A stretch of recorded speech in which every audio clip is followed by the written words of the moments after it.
Et c'est la suite du congrès mission, c'est même la fin en fait là. Hein, ça se termine, on entend les gens qui sont très contents. Exactement. Il va falloir qu'on remballe assez vite aujourd'hui, puisque demain il y a d'autres événements qui se préparent. Mais on reçoit quand même Isabelle. Mon père, j'ai pas retenu votre prénom. Mario Saint-Pierre, je suis prêtre du Québec et basé en France depuis 2013 pour donner des formations pour les diocèses, séminaires, mouvements qui demandent en nouvelle évangélisation. On a beaucoup parlé pendant ce congrès du rapport prêtre-laïque. On a un peu moins parlé de la nécessité de se former. Pourquoi c'est important de se former ? Parce que de fait, la mission nous amène à développer des nouvelles compétences missionnaires, pastorales, non seulement pour les prêtres, mais aussi pour tous les baptisés, les responsables laïcs dans les différents mouvements ou communautés paroissiales.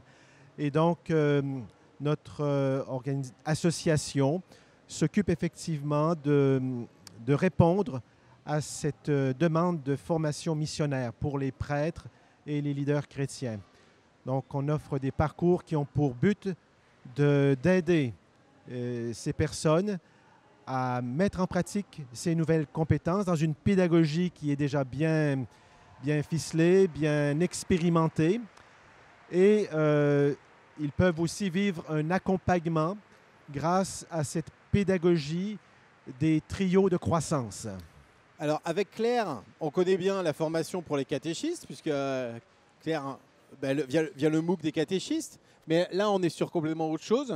Qu'est-ce que c'est cette formation en fait? Ça a pour un but précis? Alors je vais vous donner un exemple très concret parce qu'on a effectivement beaucoup parlé de la co-responsabilité et de l'importance de vivre la délégation pastorale.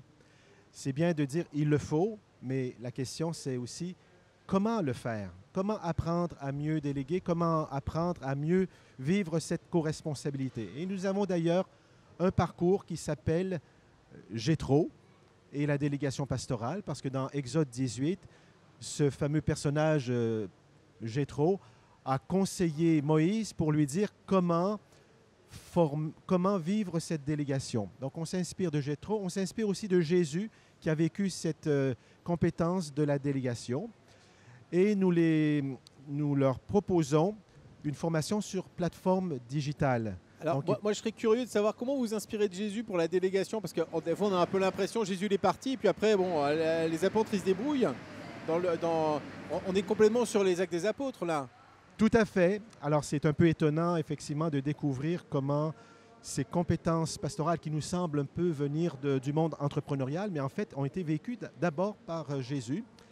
Et de fait, bon, Jésus a appelé ses apôtres, il leur a donné l'exemple de la mission.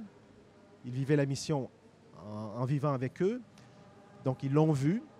Et un jour, quand il a senti qu'ils étaient prêts à vivre une expérience missionnaire, il les a en quelque sorte envoyés.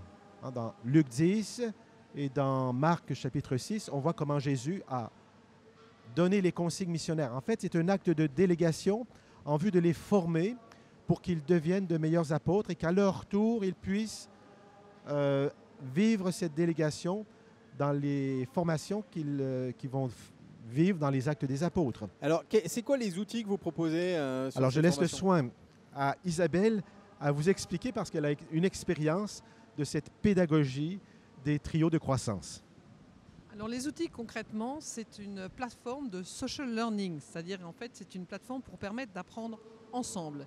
L'idée c'est d'apprendre à trois, d'être entre pairs et de se faire grandir mutuellement. Donc à partir d'expérimentations de terrain, on va inviter ce trio à la fois suivre un enseignement, mettre en place une expérimentation et à relire. Et en fait, les trois personnes du trio sont en permanence en interactivité. C'est-à-dire qu'ils vont pouvoir, sur cette plateforme, tout le temps, prier les uns pour les autres, se demander des renseignements, dire où ils en sont. Donc c'est vraiment une idée de on avance et on se fait grandir ensemble. Un peu sous la forme du compagnonnage aussi, c'est-à-dire que les uns et les autres s'entraident en fonction de leur niveau d'avancement dans leur mission. C'est ça, en fait ils ils suivent le même processus, qui est généralement en 5 cycles, et chacun va pouvoir dire dans ce processus concrètement où il en est, Et les autres vont lui dire justement ce qu'ils voient émerger. Par exemple, si vous étiez dans un trio, qu'est-ce que je vois? Je vous dirais concrètement, voilà ce que j'aime dans ce que vous avez dit, voilà ce que je vois comme compétences pastorales, etc. Et du coup, on s'appuie sur ce qui marche. En fait, c'est vraiment appréciatif. Est-ce qu'on est capable là de mettre en évidence les besoins de ces pairs et de ces leaders? Quels sont leurs besoins principaux? Nous avons accueilli au cours de la dernière année pastorale 87 participants à nos formations. Et donc, il y a un réel besoin, puisque nous, on ne répond pas aux besoins de la transmission du savoir, parce qu'habituellement, les prêtres et même les laïcs peuvent recevoir beaucoup de formations dans différents milieux, dans différentes institutions. Mais nous, on découvre qu'il y a une énorme carence dans la formation pastorale et missionnaire. On est non pas dans la transmission du savoir, mais dans l'apprentissage des compétences, l'apprentissage du savoir-faire pour que les prêtres soient encore plus en mesure de répondre aux nouveaux défis de notre Église. Donc c'est pour ça qu'on a des parcours sur la vision pastorale, comment aider un prêtre ou un responsable laïque à développer une vision, un parcours sur la délégation, je viens d'en parler, Jéthro et la délégation pastorale. Et nous avons aussi un parcours sur Joseph et le développement du leadership. Donc ce sont des grandes questions qui sont très pertinentes. Et ce que nous constatons, j'aime bien utiliser cette expression qui est un peu nouvelle pour moi aussi, taux de complétion. Parce que dans le domaine des formations digitales, les spécialistes du e-learning évaluent le taux de complétion. Qu'est-ce que c'est un taux de complétion? C'est le taux de personnes qui se sont inscrites et qui ont complété leur formation. Et dans le monde du social learning, on dit que quand on a atteint 43% de complétion, c'est déjà une réussite. Et nous avons 100% de complétion dans nos formations. Ce qui est un très bon score. Mais à quoi ça va servir concrètement en fait? C'est-à-dire parce que là tout le monde est envoyé en mission, c'est la fin du congrès mission, donc tout le monde évidemment se demande peut-être comment se former, etc. Donc quel est le but après derrière? En fait, si vous voulez, moi je voudrais répondre sur la question précédente, c'est de quoi ils ont besoin. En fait, les leaders aujourd'hui, comme toujours, sont des personnes qui vont accompagner une portion du peuple de Dieu qui leur est confiée pour faire ce passage justement, pour aller vers Dieu. Eh bien, c'est une chose finalement qui ne s'invente pas. C'est quelque chose qui est important d'être accompagné là-dedans. Alors vous disiez de... C'est-à-dire en fait, je pense que tout le monde est confronté peut-être à des problématiques différentes et on cherche souvent des solutions très concrètes. Du coup... Oui, très concrètement, en fait, on leur apprend à, par exemple, à développer une vision. C'est-à-dire qu'un leader est avant tout visionnaire. Le leadership... On fait appel à leur créativité finalement. Alors, leurs rêves.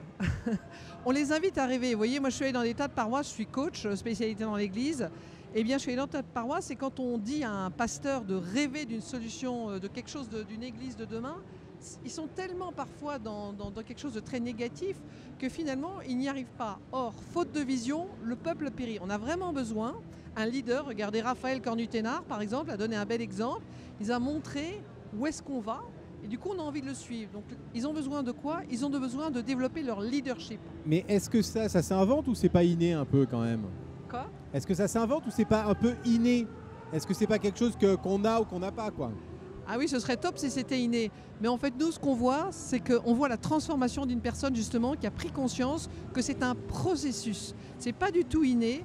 C'est quelque chose qui se fait dans le temps, avec des étapes. Parce que si par exemple la vision, vous vous dites tiens, j'ai une vision, j'y vais, mais j'y vais tout seul. Les autres, ils sont derrière. Tandis que là, nous, ce qu'on apprend, c'est à emmener cette portion du peuple de Dieu qui nous est confiée. Alors, on va se diriger, puisque les gens sont en train de sortir. On va pouvoir se diriger un petit peu sur le village qui est juste derrière nous, en fait, du côté de la buvette. Puisque Marthe va pouvoir un peu nous interviewer quelqu'un. Alors, avec qui vous êtes, Marthe, là, avec qui tu es? Bonjour madame, nous sommes sur le parvis de Saint-Sulpice. Quel est votre prénom? Elisabeth. Elisabeth. Alors, est-ce que c'était votre premier congrès, Elisabeth? Mon deuxième congrès, et j'espère pas le dernier.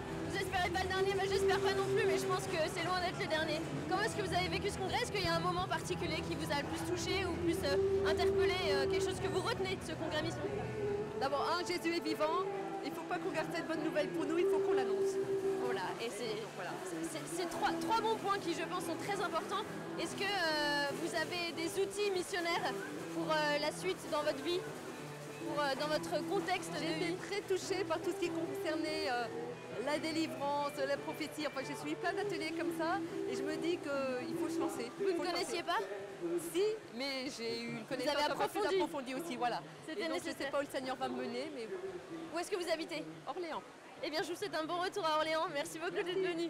À bientôt. Au revoir, madame. Au revoir. Voilà, on est toujours au congrès mission. C'est un peu le moment où ça part un peu dans tous les sens. On a beaucoup de gens qui sortent. C'est la fin de la messe.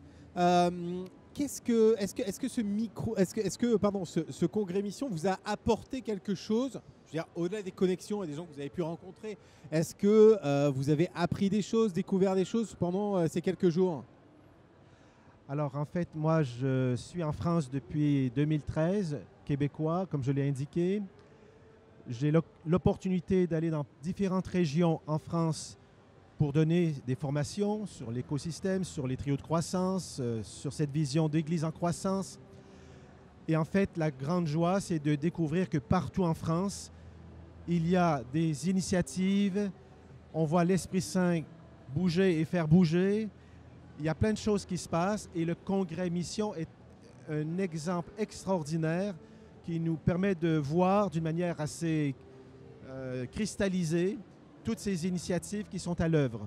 Donc vraiment, l'Esprit Saint est à l'œuvre, même si parfois dans certains milieux c'est plutôt modeste, mais partout en France, l'Esprit Saint est à l'œuvre. Et donc il y a là une grande espérance pour notre Église.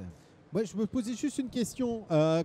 Au Québec, on s'inspire plus de quoi? Des Français ou des Américains? C'est une bonne question.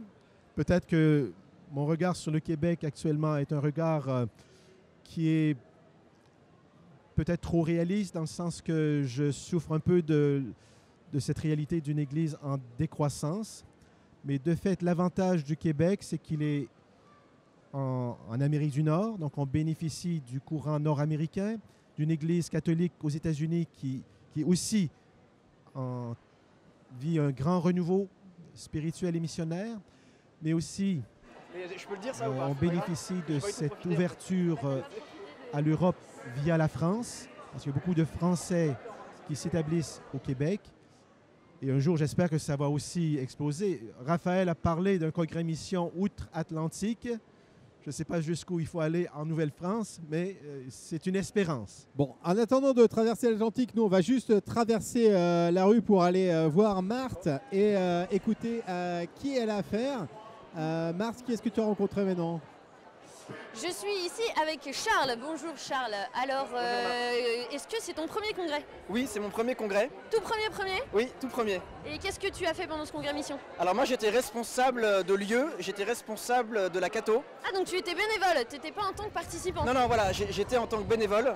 Et donc tu étais au service des participants qui sont venus profiter du congrès mission? Voilà, exactement. Moi, j'étais là pour servir. Donc j'ai monté une équipe et on était là pour chapeauter les 3 conférences qu'il y avait samedi matin à la Cato et dimanche matin aussi à la Cato. Et donc tu n'as pas profité du congrès mission de la même manière que les autres, mais est-ce que tu peux dire que tu en as profité quand même? Oui, effectivement, j'ai pas pu participer aux conférences, aux ateliers, mais j'étais très content de pouvoir rendre service et de pouvoir participer autrement. Est-ce que tu te sens un peu missionnaire en étant au service des gens en tant que bénévole? Oui, j'étais content de voir que je pouvais servir quelque chose, que je pouvais servir. Et voilà, et je fais des missions aussi autrement, je participe à Annuncio pour faire des missions de rue. Donc tu es missionnaire de toute façon dans ta vie quotidienne? C'est ça, je fais partie de l'organisation Annuncio, donc je participe aux activités qui se font en dehors du congrès aussi. Bah, c'est formidable, merci beaucoup Charles, parce que je pense que grâce à toi et bien d'autres, les gens ont bien pu profiter du congrès mission et aujourd'hui repartent avec plein d'outils pour être missionnaires de l'évangile. Merci beaucoup Charles. Merci beaucoup. Salut Marc. Donc Marthe, en fait, elle nous dit qu'effectivement, on a rencontré ce jeune missionnaire qui repart avec plein d'outils, comme nous a dit Marthe. Voilà, une boîte à outils missionnaire. C'est important d'avoir une boîte à outils parce que c'est vrai que est-ce qu'on n'a pas des fois l'impression, parce que c'est un peu à double tranchant ça. Moi je le constate, des fois on se dit oui, la mission c'est les gens et donc on repose sur les humains.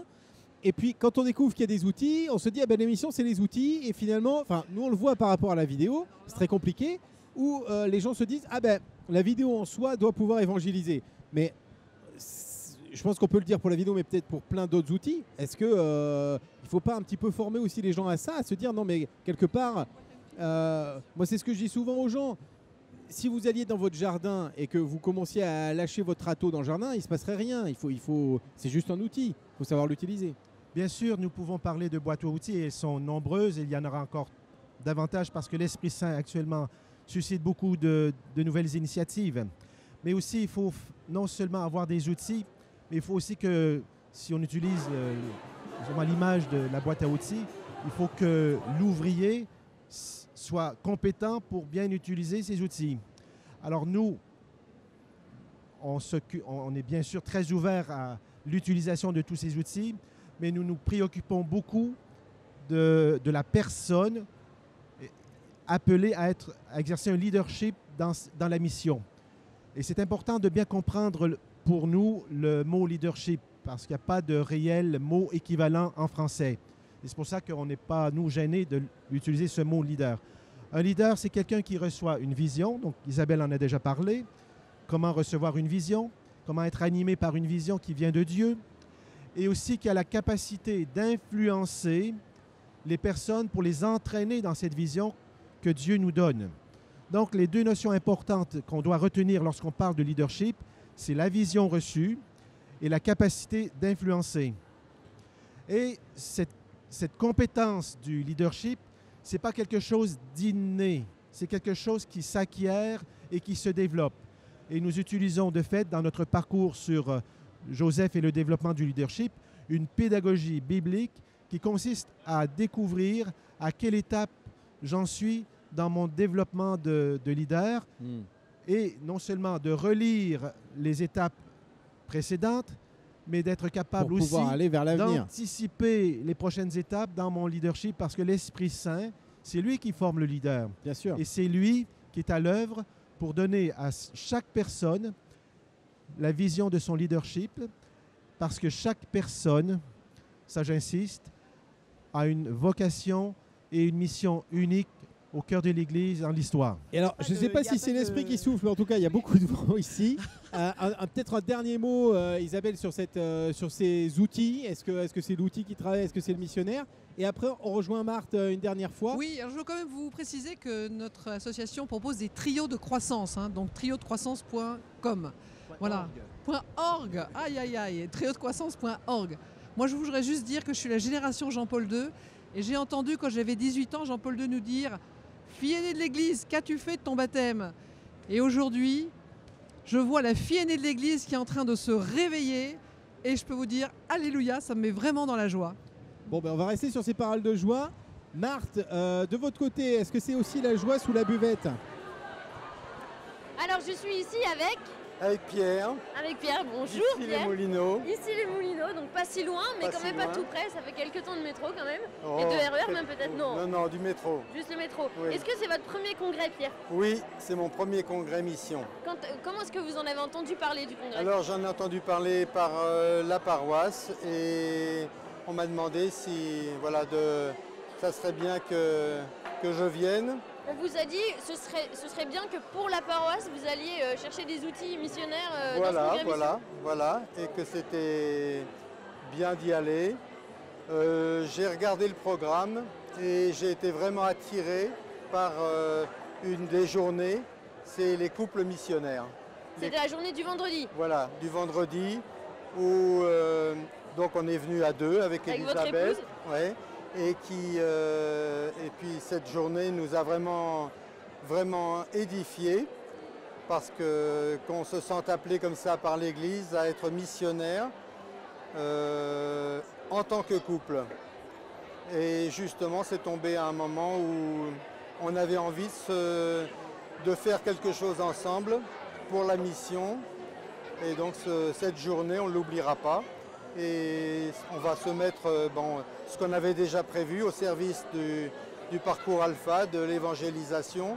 Vous êtes au service du parcours Alpha dans votre paroisse? Voilà, mais moi ça fait 12 ans, alors qu'Elisabeth, elle ne l'avait jamais fait. Elle disait c'est les affaires de Pierre. Et maintenant, est-ce qu'elle va mettre un pied dedans? Ah ben, plus qu'un pied, oui. Et ça, c'est grâce au Congrès Mission, vous pensez? En partie, hein, donc pour les forces qu'on prend. Mais sinon, elle avait déjà décidé et on vient de commencer le parcours. Ça, c'est une très très bonne nouvelle alors. Voilà, c'est formidable de faire ça en couple, je pense. Et voilà. Je suis heureuse pour vous que la journée des couples du vendredi vous a permis de trouver ça avec votre femme, faire ça ensemble en couple. Je pense que c'est une très bonne chose. Est-ce que vous avez retenu quelque chose de particulier ou quelque chose qui vous a touché tout spécialement, peut-être une parole ou une conférence ou une personne pendant cette journée du vendredi? Oui, mais alors j'ai tellement de choses que heureusement j'ai pris beaucoup de notes pour les redistiller après. Là, je ne peux pas en faire Vous allez prendre le temps de les relire. Voilà, c'est ça. Mais les ateliers étaient très intéressants aussi le samedi et ce dimanche. Et voilà, j'ai découvert plein de terrains d'évangélisation. Et voilà, en couple, on va essayer de faire ce qu'on a prévu de faire Alpha, et plus nos enfants, nos petits-enfants et tous ceux qu'on rencontre. Eh bien Pierre, je vous souhaite avec Elisabeth, votre épouse, de rayonner de ce que vous avez reçu ici au Congrès Mission. Je vous remercie beaucoup, de vos réponses et je vous souhaite un bon retour à Issy-les-Moulineaux. Merci. Au revoir Pierre. Au revoir. Bonne journée. Et merci Marthe. Ce matin, on a parlé de l'engagement politique, de l'engagement du chrétien. On se posait la question, est-ce que le chrétien n'est que politique? Est-ce que le chrétien ait réussi à parler de foi? Donc on a un bel exemple avec Thomas. Thomas, toi, tu as un engagement en Normandie, à côté de Caen. Qu'est-ce que tu es adjoint au maire? Oui. C'est pas banal ça. Exactement, adjoint au maire depuis 2014 d'une petite ville à l'ouest de Caen. Et alors, est-ce que comment est-ce qu'on fait? Parce que des fois, on a l'impression que c'est inconciliable la politique et le fait d'être chrétien. Qu'est-ce que tu fais? T'annonces Jésus à la mairie? Comment ça se passe? Alors concrètement, moi j'ai été appelé en 2014 par mes prédécesseurs pour remonter la liste et construire un projet politique pour notre commune. Donc c'est une grande joie pour moi de me mettre au service de mes concitoyens en parallèle de mon métier. Ça me paraît essentiel de rester les pieds sur le terrain, comme dit mon maire, de rester à portée d'engueulade et puis surtout de se mettre au service. Et alors, tu n'as pas que ça, tu me parlais d'un engagement dans les quartiers. Qu'est-ce que ça veut dire en fait? En fait, moi, en parallèle de mon master d'histoire à Caen, j'ai vécu une expérience assez profonde au moment en banlieue, dans un collège de ZEP, au moment où le pape invitait les chrétiens à aller aux frontières, à aller aux périphéries. Et pour moi, c'est quelque chose qui m'a profondément rejoint. Et donc là, c'est la 4e année, j'ai été recruté au sein du pôle formation UIMM pour mettre en place et coordonner un dispositif pour permettre à des jeunes un peu loin de l'école, plutôt des quartiers, en rupture sociale, avec un parcours judiciaire entamé de temps en temps, de les ramener vers l'apprentissage en leur proposant un métier dans l'industrie. D'accord. Et donc, moi j'ai une question, est-ce que du coup ce travail-là auprès des jeunes en difficulté, en tant que chrétien, est-ce que tu le vis comme je me dois d'annoncer le Christ à ces jeunes, ou est-ce que je me dois de vivre le Christ dans tout ce que je suis, dans toute la dimension de mon être auprès de ces jeunes? Est-ce que tu perçois la frontière entre annonce directe et être présent à ces jeunes? Est-ce que pour toi tu arrives à nous expliciter comment tu vis ça? Alors pour le coup, moi je travaille dans un établissement laïque, donc j'annonce pas le Christ. Par contre, effectivement, autant au travail qu'en mairie, que dans mes différents lieux de vie, j'essaie de vivre au maximum en tant que chrétien, de vivre comme témoin du Christ. En tout cas, moi, c'est ce qui m'engage à travailler auprès de ces jeunes. Tu le vis du coup comme un engagement missionnaire? Exactement. Et puis surtout, je le vis comme un partage d'humanité et un partage de vie fraternelle avec ces jeunes au quotidien. Mais alors, comment ça marche? Parce que c'est toujours un peu la question. Est-ce que toi, tu le vis comme quelque chose de missionnaire, mais comment est-ce qu'on fait à un moment donné pour parler de ta foi? Est-ce que c'est quelque chose que tu fais? Pas du tout. Comment ça marche? Alors pour le coup, moi quand on me pose des questions, j'y réponds. On dit souvent vivez comme chrétien afin qu'on vous interroge sur votre vie. Et on t'interroge ou pas? Extraordinaire. Et effectivement, de temps en temps, on m'interroge. Moi, j'ai la chance de travailler dans des milieux tout à fait divers et variés, que ce soit associatif, en politique ou au milieu professionnel. Et effectivement, j'essaie de vivre, d'être au milieu de mes frères, au milieu de mes concitoyens. Bon, très bien. Et enfin, je veux dire, c'est hyper intéressant d'entendre ça. Et puis, c'est rare qu'on ait quand même des gens. On entend quand même beaucoup de chrétiens qui sont engagés en politique, mais c'est assez rare d'avoir des gens qui sont acteurs, j'ai envie de dire, de cette politique. Moi, j'ai une question sur l'aspect politique, effectivement, de ton engagement. Beaucoup de chrétiens peuvent se dire aujourd'hui c'est décourageant de faire de la politique. Toi, comment tu vis l'action politique localement dans ton quotidien? Est-ce que c'est quelque chose qui te passionne? Est-ce que tu trouves de la joie? Raconte-nous ce que tu y vis parce que ça m'intéresse. Alors concrètement, effectivement, je suis passionné, je suis un mordu de politique dans le sens politis, la vie de la cité, me mettre au service de mes frères, de mes voisins. Avoir un projet. Ça prend une dimension très concrète dans un environnement exactement, local. avoir une vision pour ma commune d'ici à 20 ans, pouvoir favoriser le lien social, l'intergénérationnel, la vie avec ses voisins. Ça, c'est quelque chose qui me parle.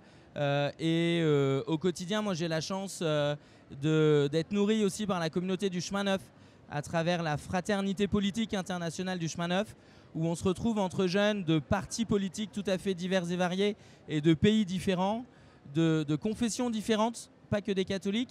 Et on se retrouve au moins 3 fois dans l'année pour réfléchir à des sujets, pour prier ensemble et pour vivre cette fraternité bien au-delà des clivages droite-gauche, français, européen, international. C'est quelque chose qui me nourrit. Donc on met des sujets de fond sur la table et on essaye d'en discuter ensemble, ou on essaye de trouver une réponse évangélique, si j'ose dire, aux défis du monde moderne. Exactement, puis surtout on s'interroge, par exemple dans 15 jours à Saint-Sulpice-de-Flavière, on va prendre tout un week-end pour prier et voir quel regard chrétien on peut porter sur la mondialisation, un peu à cet appel du pape de retravailler une économie capitaliste et vraiment une économie de proximité qui soit au service du peuple et de l'homme, c'est ça. Donc du coup, effectivement, on se pose, on prie, on réfléchit et voilà, on essaie de trouver des solutions concrètes pour les engagements de chacun. Alors, on vient de passer 3 jours au Congrès Mission. Qu'est-ce qui t'a amené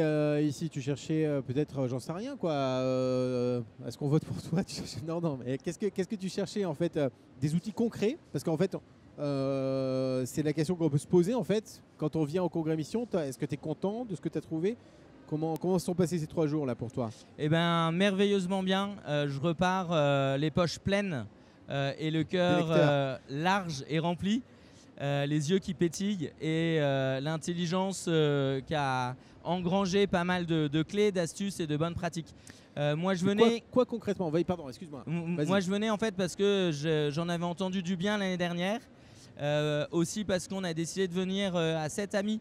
Jeunes pros pour voir un petit peu les solutions concrètes, et puis on a été missionné par notre prêtre qui n'a pas pu venir pour ramener au conseil paroissial dans 15 jours des bonnes idées, des bonnes pratiques, des choses pour influencer et changer un peu nos pratiques paroissiales. Et moi je repartirai avec cette phrase de Gandhi: soyez les acteurs du monde que vous souhaitez pour demain. Et moi j'ai vraiment expérimenté cette église de France vivante, debout, intergénérationnelle, où l'Esprit Saint souffle, le feu est là.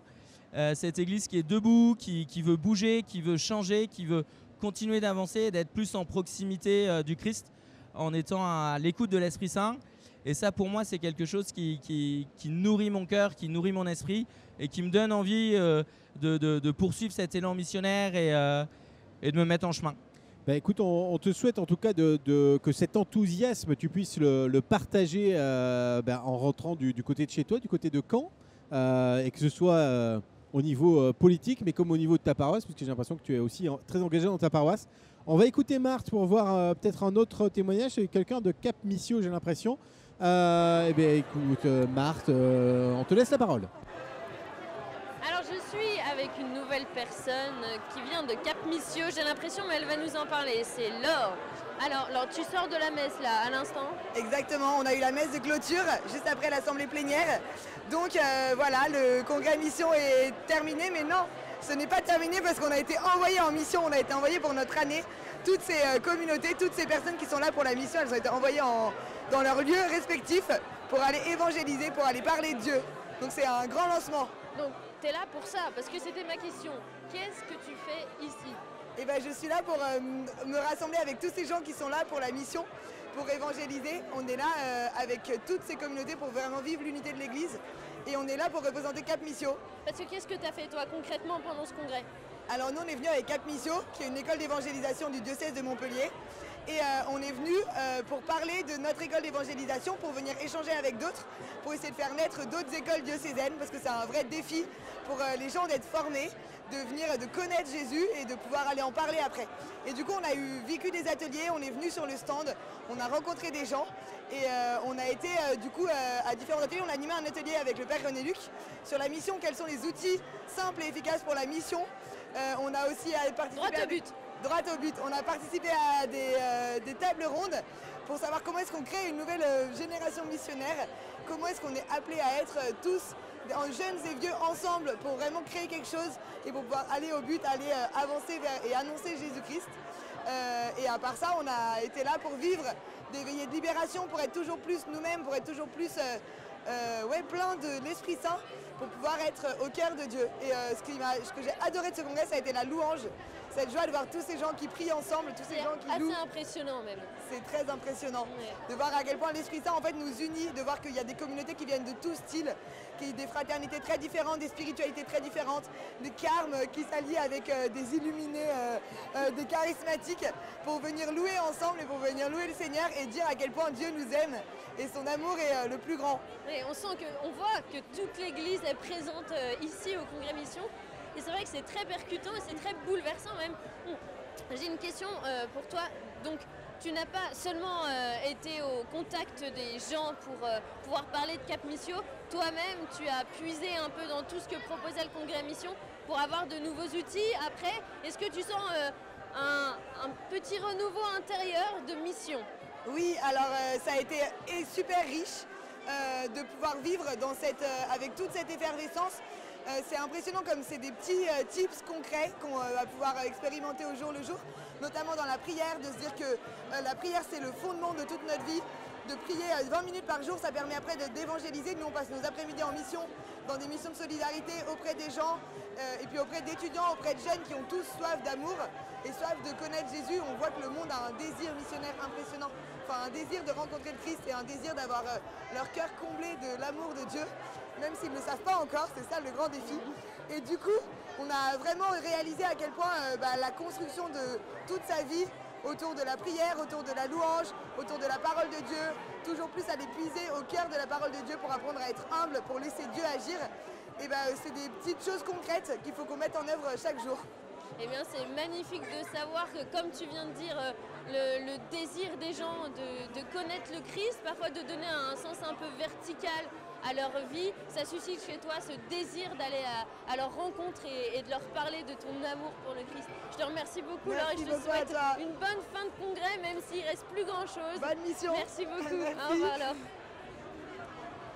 Bon, on a beaucoup parlé au cours de ce congrès mission, surtout nous. Hein. On a beaucoup parlé. Bon, maintenant il va falloir agir, j'ai l'impression, parce que quand on entend des gens comme cette jeune fille de Cap Missio qui est toujours en mouvement là, pendant cette année, non, mais qu'est-ce qu'on va faire là maintenant? Parce que voilà, il va falloir se retrousser les manches, j'ai l'impression. Qu'est-ce qu'on va faire? Et oui, c'est ça. Qu'est-ce qu'on va faire? En tout cas, moi j'espère que ces quelques plateaux qu'on aura pu faire, ces quelques tables rondes que vous aurez pu suivre sur Internet, vous auront inspiré sur ce qu'on va faire. Toi, tu as une petite idée peut-être, Claire, de ce que tu vas faire cette année? Est-ce que ce congrès t'a inspiré? Ce congrès m'a inspiré. Ce congrès m'a inspiré de me dire, mon Dieu, l'Église est en marche, elle est où ma place? Et peut-être c'est pas encore complètement défini, mais j'avoue que là, je suis vraiment déterminée à me poser la question et me dire où est-ce que le Seigneur m'appelle. Peut-être l'intuition, c'est de me dire peut-être dans ma paroisse en fait, peut-être très concrètement, localement dans ma paroisse. Ton curé t'entend. Ouais. Mais non, mais l'idée c'est vraiment de se dire, ok, localement, j'entendais Thomas à l'instant, je me dis, localement il faut agir, il faut être là, il faut s'investir dans des moyens très simples, très concrets. Allons pas chercher la gloire ou le spectaculaire. L'extraordinaire, en fait, l'extraordinaire, c'est de pouvoir vivre le quotidien, d'aimer ses frères et sœurs en Christ, là où on est placé. Je pense que ça va être ça finalement. Mais je crois qu'effectivement, ça fait écho à ce que disait le frère Abiel tout à l'heure, pour ceux qui l'ont entendu, que effectivement le fait d'avoir dans l'église visité... d'Arménie, l'encens arrive jusqu'à nous. Exactement, mais le fait d'avoir visité toutes ces églises locales et le fait de nous les rapporter. Nous, ces églises locales, elles ne nous touchent pas directement, mais le fait d'entendre ce qu'elles vivent, je crois, a été très inspirant. Et donc, effectivement, peut-être qu'on va se quitter là-dessus, sur le fait d'essayer d'avoir un impact local pour l'évangélisation pour cette année. On va vous laisser là-dessus. Merci à tous de nous avoir suivis. On espère vous retrouver l'année prochaine. D'ici là, vous pourrez retrouver toutes les interviews, toutes les tables rondes et toutes les plénières en replay sur la chaîne YouTube du Congrès Mission. On vous souhaite une bonne soirée, un bon dimanche et puis à l'année prochaine. À bientôt.